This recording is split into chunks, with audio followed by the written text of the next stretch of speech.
Story 1. Another tale from working the deli and hot food section at the grocery store. Sometimes I was on hot food duty, and sometimes I was on cold cuts duty. This is a story about one of our regulars at the cold cuts counter. I never did learn her name, so I'll just call her Sweet Lady. For context, by far the most time-consuming way to cut the meat is chipped or shredded, meaning the blade is set to a microscopic thickness, so the meat comes out in little bits, like torn lace in a pile. Shortly after I first started working there, my manager, whom I'll call Z, noticed this sweet little lady, who I'd guess was in her mid-60s, wearing a classic bright floral-patterned grandma shirt. This is the conversation that followed. Z: "Oh no." Me: "What?" Z: "Not again." Me: "What?" Z: "Just hope no other customers come to the counter for a bit, and go get the all-natural brand of smoked honey and maple ham." Me confused but glad to know ahead of time so I wouldn't have to wait for the customer to make a selection. Okay, sure, but why? Z: "Just have it ready. She always orders a ton of chipped honey maple ham once every couple of weeks. I'll try to handle any other customers that come. You'll be here for a bit." My natural first thought was, oh, great, wonderful, or something along those lines, but it wasn't really crowded at the time since it wasn't our busy hour. Sure enough, Sweet Lady came up, said, "Hi, hon," and proceeded to somewhat apologetically order 1.5 pounds of this expensive specialty ham, all chipped or shredded. That's 24 ounces of teeny meat fragments. Normally, slicing meat the standard way, even for 1.5 pounds, would take 45 seconds, maybe? This took me several agonizing minutes, all the while hoping a line wouldn't start forming behind her. While I was chipping the meat, Sweet Lady stood there waiting very patiently, making occasional small talk. Usually, when customers had unusual orders like this, they were also impatient or demanding, so it was refreshing that she was so polite. But it still took a long time. Finally, I gave her the order. She said, "Thanks, hon," and left. Over the next several months, I saw Sweet Lady many times. She was always wearing some super bright colored outfit, always came in when we were kind of slow. She must have been aware her order took a while, and her order was always the same. She was always incredibly kind, so I tried to be equally kind in return, even though her order caused a bit of an inconvenience. Eventually, it became a normal part of the routine, and I didn't really mind it. It never really occurred to me to ask if there was a special reason for her order. Then, we didn't see Sweet Lady for a long time, long by her standards. There was an underpass being constructed right down the road from our store at the same time, and we were constantly being overwhelmed at lunch by construction workers, police officers, and firefighters wanting fresh deli sandwiches. I honestly had forgotten about her when, during a rare lull, I noticed a lady probably in her late 30s to early 40s hovering around the deli counter. She looked very embarrassed and clearly didn't want to be there. For a moment, she looked like she might lose her nerve and leave, but I managed to get over to the counter. I knew Z was watching, and he hated it when customers left without buying anything. This lady we'll call Embarrassed Lady. Me: "Sorry about the wait. Can I help you, ma'am?" Embarrassed Lady won't look at me, mumbles something I can't hear. Me: "I'm sorry, what was that?" Embarrassed Lady mumbles something about her mom and the silly dog. Me: "Excuse me." Embarrassed Lady manages to look at me, giving the most embarrassed attempt at a grin I've ever seen. "My mom's a regular customer. I'm sorry to do this while you're busy, but she's been very sick lately and has been on my case to get the shredded meat for the dog."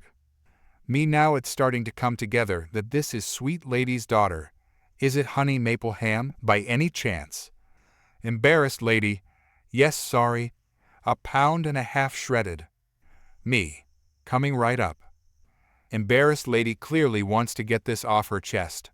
"I'm so sorry to do this when you're busy, but Mom's got this 12-year-old pug that's going senile, and she spoils him completely. He doesn't have many teeth, so this is about the only special treat he can have. He can't chew dog biscuits. Mom's home and recovering now, but she's been begging me to get up here all week. Me.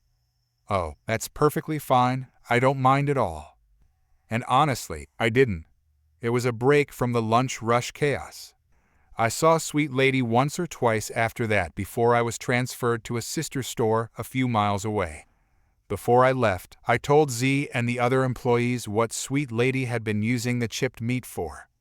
Most of them responded with something like, "You've got to be kidding me," but Z said, "Yeah, I figured it was for a dog or a cat, but I didn't want to ask." I felt a little silly for not having figured it out sooner myself, but as an animal lover, and at the time, the owner of a nearly 20-year-old cat, I could completely understand her motivation. She just wanted to make the final chapter of her pet's life as special as possible. When animals get older, they can start showing signs of age-related issues like pet dementia or physical deterioration, and it becomes harder for them to enjoy the things they once did. So I got it. I truly did. That little interaction, as simple as it was, stuck with me. I always appreciated slice-of-life moments like that. They helped balance out the more frustrating aspects of working in customer service. Not every day brought in rude or impatient people. Sometimes it brought in someone just trying to do something kind for someone they loved, even if that someone was a tiny, elderly pug. It reminded me that behind every odd order or quirky request, there might be a story or even a little love hiding in plain sight. Story 2. So this happened a few years ago, at the worst job of my life, 7 months of torture. Not sure why I stayed so long.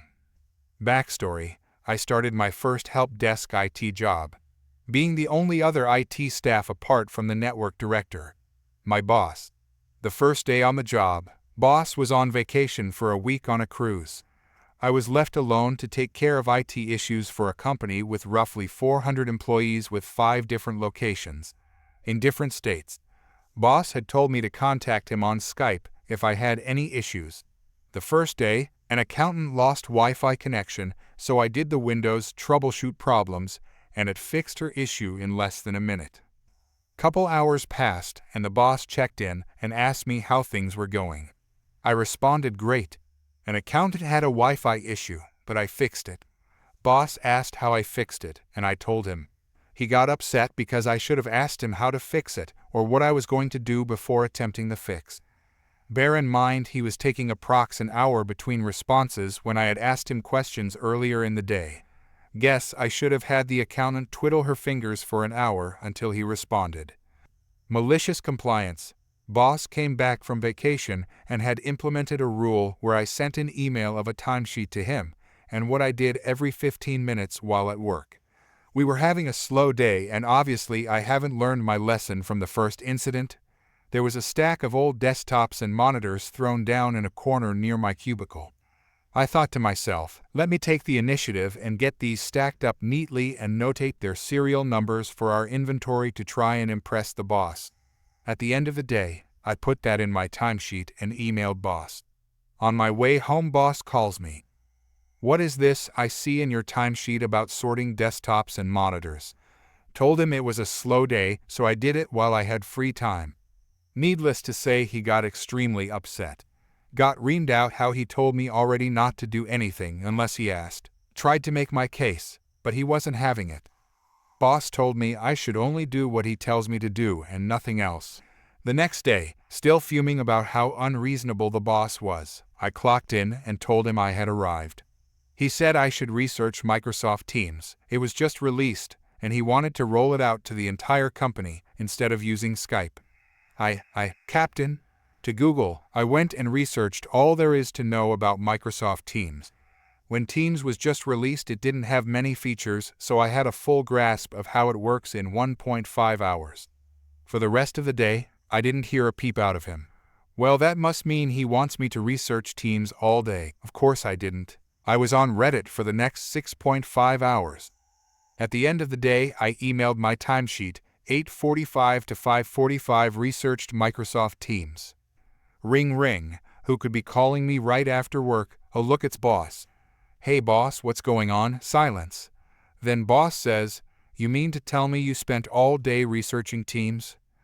Oh yes, I did. As per our conversation yesterday, you told me to only do what you instruct me to do. That's what I did, boss. I didn't mean it literally. If you had nothing else to do, you should have asked. But boss, I did have something to do. I had to research teams like you instructed, and boy, did I research it. You better make sure you know everything there is to know about teams. I do, boss. See you tomorrow. He must have been fuming because he has a short temper. I slept well that night, and it was one of the few nights I slept well during that 7-month period. The only other nights I slept well was my other malicious compliances quite a bit. I think I stayed so long because I was at the point of just not caring if I got fired, so I didn't get upset anymore. Just collected my paycheck and put in zero effort. Story 3. I wound up severing ties with a friend earlier this summer. The reason I cut ties was because she used to like to come visit, and we'd talk while her 4-year-old and my dog would play. One particularly hot day, the adults were talking while the kids played fetch and chase. After a good bit of romping, my dog decides he's going to keep his ball and go lay in the shade and just cool off for a while. The 4-year-old does not approve and decides the heads-up play is to grab and yank my dog's ear and try and get the ball. My dog does a big yipe, and he does a spin move to shake off whatever is hurting him. The sudden movement and loud sound startle the 4-year-old, and he falls on his bum and starts crying. As this happens, my dog does what I trained him to. He takes 3 steps back, shows teeth. I didn't train him to do that, but I can't blame him, and runs over to sit on my foot. I watched all this go down, while the 4-year-old's mom was looking at me while she was talking. She turns to see what happened after she hears the yipe and sees her kid on the ground crying, and my dog showing teeth, and zips over to scoop up her child. I suggest this might be a good time for the kid to learn that dogs aren't toys, and we have to be nice to them just like other people. She scoffs and calls my dog vicious and says my dog isn't safe around children, goes straight home and starts posting on social media about how her poor baby got attacked by my vicious dog.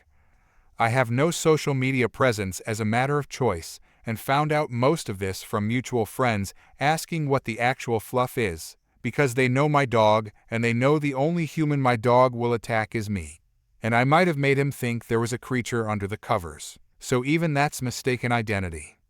I tell the ones who cared enough to contact the real story, which makes far more sense, and after thinking on it for a few days to let the rage settle, decide to ask her why she's trying to kill my dog. Her response was absolute confusion until I clarified what happens to a dog who is considered aggressive. She doesn't respond after that, but she does take down all the nonsense about my dog attacking her son, which is really all I could hope for, and I settled into forgetting all that nonsense along with the woman and her kid. It was working pretty well until she texted me, asking if they could visit again because her son was so upset. I thoroughly regret asking why because I'm not sure my blood pressure will ever come down.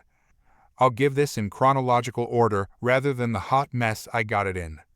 Woman realizes she might have miscalculated when her son won't stop bothering her about when he gets to see the nice doggy again. Woman decides she'd rather wade through a mountain of paperwork and a few $100s rather than admit she was wrong, and decides to adopt a dog from a shelter. I'm guessing she also didn't bother correcting her angel about not yanking on dogs because dog was very friendly for a while. Then it begins actively avoiding the boy.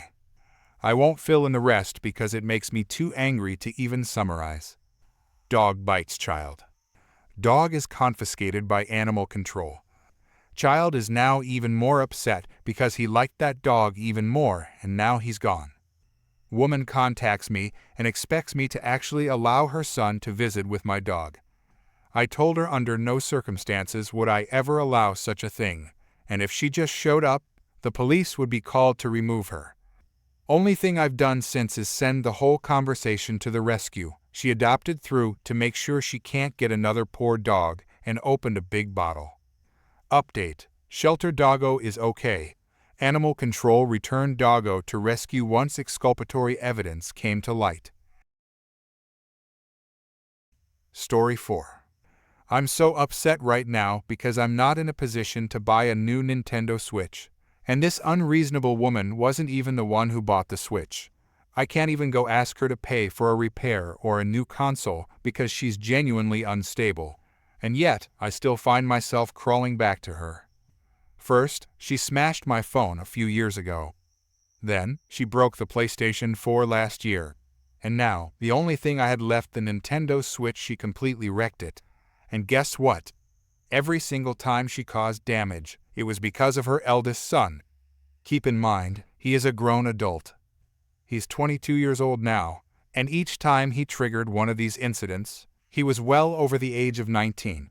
So, I guess he's just as entitled as his self-absorbed mother. He's equally manipulative and full of himself. Honestly, I can't stand either of them.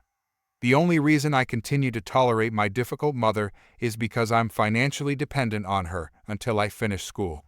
I have my advanced level exams coming up soon. It's the equivalent of the end of high school for those in the United States, so I've put the job search on hold for now. My older brother caused this entire situation. I was playing with my little brother, and his overly demanding self kept pestering us to let him join. We were in the middle of something, and we planned to continue playing all night to gain experience points. But we made a compromise with him. We told him to come back in an hour, and we'd play Switch Sports with him then.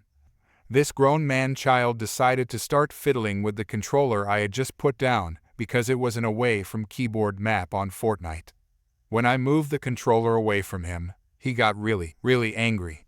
He kept reaching toward the controller even after I had moved it, and when I told him to stop, he kept insisting, swearing on everything that he wasn't touching it, even though he clearly was.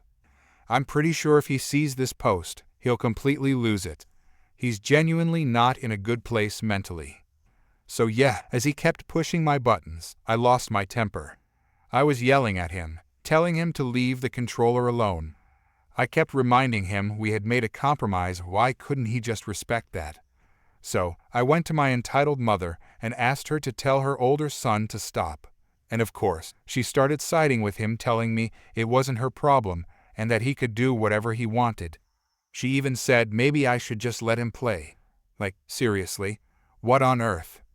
While I was talking to her, he started getting really angry, like full-on shouting, swearing on everything that he wasn't touching the controller, and just being mentally aggressive.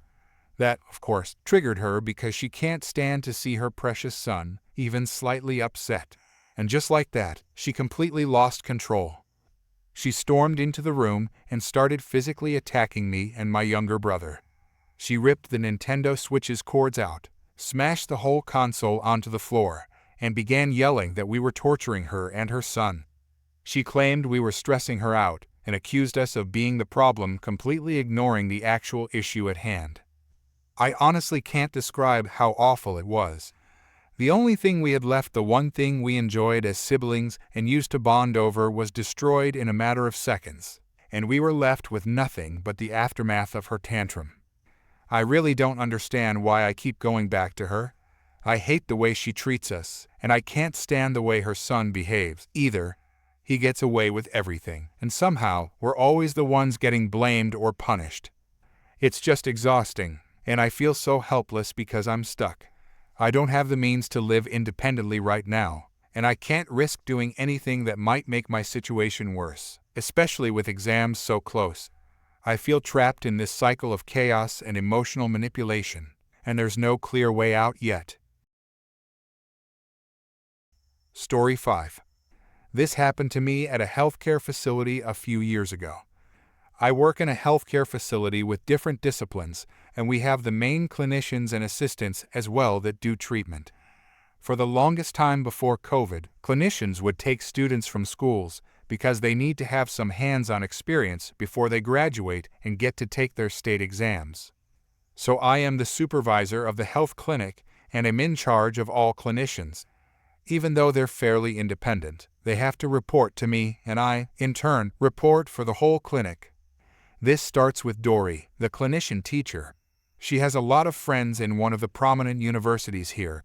She's very well connected with them. She graduated from there, is involved with their activities, and just active in the school in general. I have known Dory for years and have worked with her before, but she was never directly under my management because her home clinic was another location she would just help out. I would hear things about her, the way she treated the assistants that worked under her, her rudeness towards other clinicians, and some sketchy stuff about basically fraud of billing for services not rendered. This is a big no in healthcare, but it happens more than you think. Anyway, I had no proof of this, and all the patients at my clinic had not voiced any complaints. Anyway, Dory had started taking students in, and she was moved to my clinic. When she came there, she was still helping at another clinic not too far away. Dory accepted a student from her university to follow her and learn from her and slowly integrate into clinical treatment. This is where Hannah, the student, entered into the picture. A shy girl, did everything you asked of her, but because she was so shy and also being a new student, she's unsure if the treatment she is administering is the appropriate one. That's why you have people like Dory to be next to you and counsel and guide you. After the first few weeks, I started noticing Hannah would be in the clinic and would be doing treatments without Dory being around for a few hours. This isn't allowed because the instructors should be around at all times to supervise their students. After a few times of noticing this, I brought Dory and Hannah into my office and said this cannot happen and is not allowed. If it happens again, I would have to report it, and this was not something I wanted to do. If I did report it, the student would lose their clinical placement and would have to wait 6 months until the next placement, which pushes back the graduating date. A few weeks went by and things had been fairly normal. The student would be in the clinic sooner, but would not be performing treatment. She would, however, shadow other clinicians. But Dory was still coming in later than usual. One day, as I'm walking by Hannah, I see that she's on the billing menu. In order to be on that screen, you would have to be clocked in. Otherwise, the system won't allow you to do it. I called her to my office again, and I sternly told her that I had specifically said she couldn't treat patients and she doesn't have a clock-in username and password. Hannah proceeded to tell me that Dory had told her to clock in for her and start billing patients before services were rendered. Continues to state this had been going on for the whole time she had been a student. Now I don't see the billing until the next day, but I don't have a clock of when the billing was submitted. I tell Hannah that this was strictly not allowed, but I need more information before I make a decision. I call Casey, the other clinician, into my office, and she proceeds to tell me that Hannah goes home crying and bawling every single night due to Dory threatening to fail her as a student if she didn't do all these things for her. Dory had used her leverage in her school to strong-arm Hannah into doing all her work while she wasn't even there. I asked Hannah if this was true, and she said yes, it was. Hannah then goes to tell me that after the first meeting with Dory, Hannah and me on what they shouldn't be doing, Dory brought Hannah to the side and told her, "He's cool, he knows what's really going on, but he has to say that as a manager, so keep doing it." At this point, I asked the student if any of her evaluations or letters of progress had been submitted to her school so they know she has been making progress. Hannah says that Dory has never submitted the necessary paperwork to the school and has gotten away with it because of her connections to the school. So if I fired Dory, she would in turn take revenge on the student and fail her at her clinical. She would be 6 months to a year from being placed into another clinic, meaning she would be either very late or just fail and not be able to graduate. I called Katie, my regional manager, and reported everything to her, told her my fear for the student and the constant trauma she was going through every day, crying, being threatened and retaliated against. Katie was also fearful of this, but also worried about the liability this put on the company, also how long it had been going on. So she didn't have an answer on how to handle the situation without harming the student. So here was my revenge. I started watching everything Dory did, treatments, time and complaints, etc. One weekend Dory had to work without her student on a Saturday, Sunday and Monday. When I came in on Monday, I noticed a patient having been to the hospital since Friday, but she had still been billed for services. I checked the clinician, it was Dory. How was she able to treat a person that wasn't even in the clinic and also be able to bill her? So I had my reasons to fire her. I had the evidence I needed, but I still wanted a bit more. I texted Dory and asked if she had seen said patient. She reported yes she had, but also asked if she had billed less than what she should have because she would be able to bill more if I wanted. I told her that wasn't necessary and there was no way to bill more due to the patient being in the hospital the whole weekend she had billed. She knew from that moment what was going to happen. The next day, Katie and I waited for Dory, and she was fired on the spot just for the fraud. The student thing never came up in conversation, and she had no idea we had known for a while. I had another clinician write up a whole letter on what the student was doing, and that she was a good clinician and had completed the necessary work to be able to graduate. Dory was unable to get any more work after that because the incident had been reported to the government and had that on her license wherever she went. Her new employers would look at the license and not want to hire someone with that on their record. The best part is that the student has graduated, gotten her degree, and is working in the field. She's a great clinician, has done great work in her field, and I still keep in contact with her. She is very thankful for being pulled out of that situation. Story 6. I, a 18-year-old female, am still living with my parents, who are against vaccines and since the pandemic also COVID-idiots. In my country, they are called K-Korner. Especially my mom is against all COVID restrictions, doesn't believe that COVID is dangerous, and thinks the government only wants to control and kill us.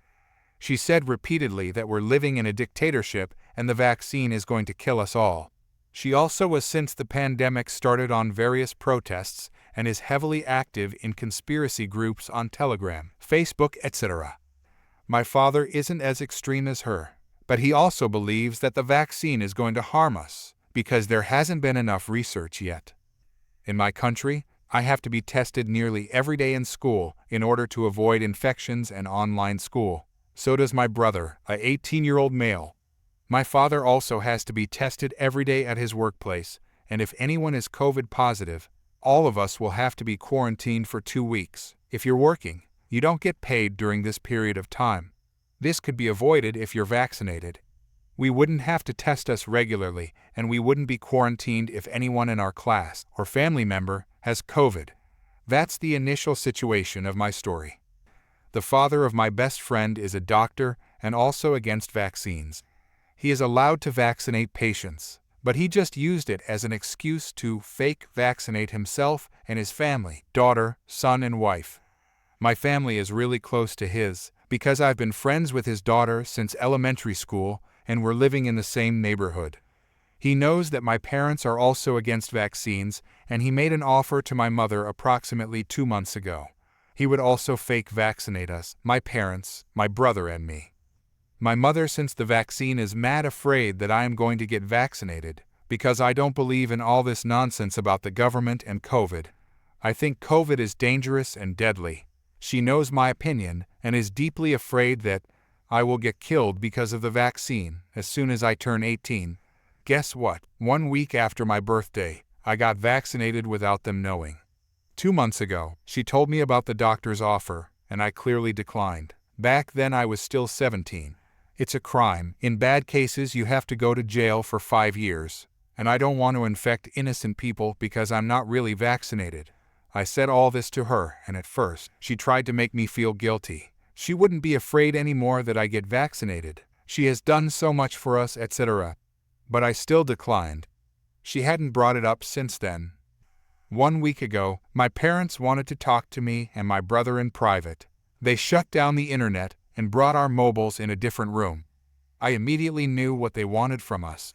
Apparently, my mother told my father about this offer because he has enormous pressure at his workplace, getting tested every day, the risk of being positive, and being quarantined for 2 weeks without payment.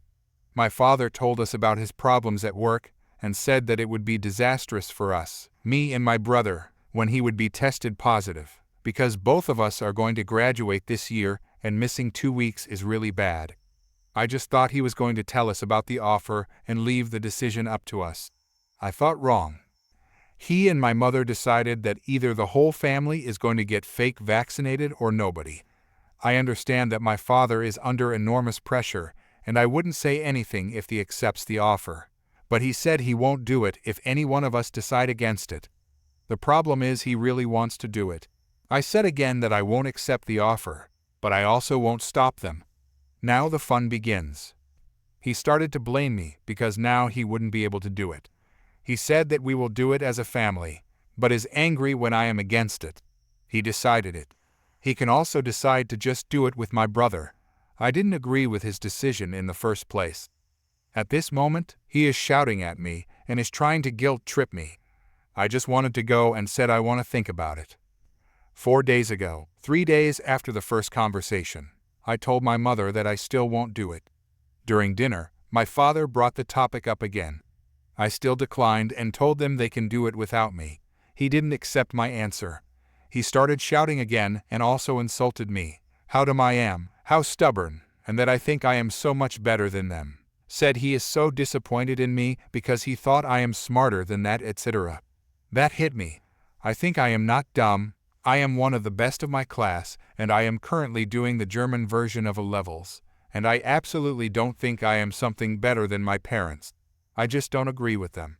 After that, he started to have some kind of a breakdown, I think. He started crying and saying that he is worried he wouldn't be able to provide for us anymore if he gets quarantined because he won't get paid during this period of time. He admitted that he is putting enormous pressure on me, but he doesn't care. You have to know that I quickly have remorse for the simplest things. Just when I think about hurting the feelings of others, especially family members, and making them feel anxious, bad, etc. My conscience intervenes. Now my father is telling me I could take away his and my mother's fear if I do what they want me to do. But I still refuse to. This caused a major feeling of guilt and remorse in me. Since he started insulting me, I hadn't said anything and his reproach made me feel so bad. I nearly started crying. After that, I got up and went to my room where I cried. My feelings were so mixed up. I have a strong sense of justice, but I felt so guilty and also so betrayed. As soon as I won't dance to the tune of my parents, they start to insult and guilt trap me. Needless to say, I didn't sleep well that night. Since then, my mother hadn't brought this topic up again, but my father won't speak to me. He is ignoring me and is giving me the silent treatment. But I have to admit, I don't really care anymore. I don't know what he is going to do. I also don't understand why I have to be a part of all of this. It's my decision. He can decide differently if he wants to. But I know that if I give in, they will use this method every time I say no to something. This is the first time that I do something against the will of my parents, and my behavior in this situation will determine how my parents will treat me and my decisions in the future. Just to clarify, my parents don't know that I am already vaccinated, but my friend told me her father, the doctor, would cover up for me and wouldn't tell my parents anything.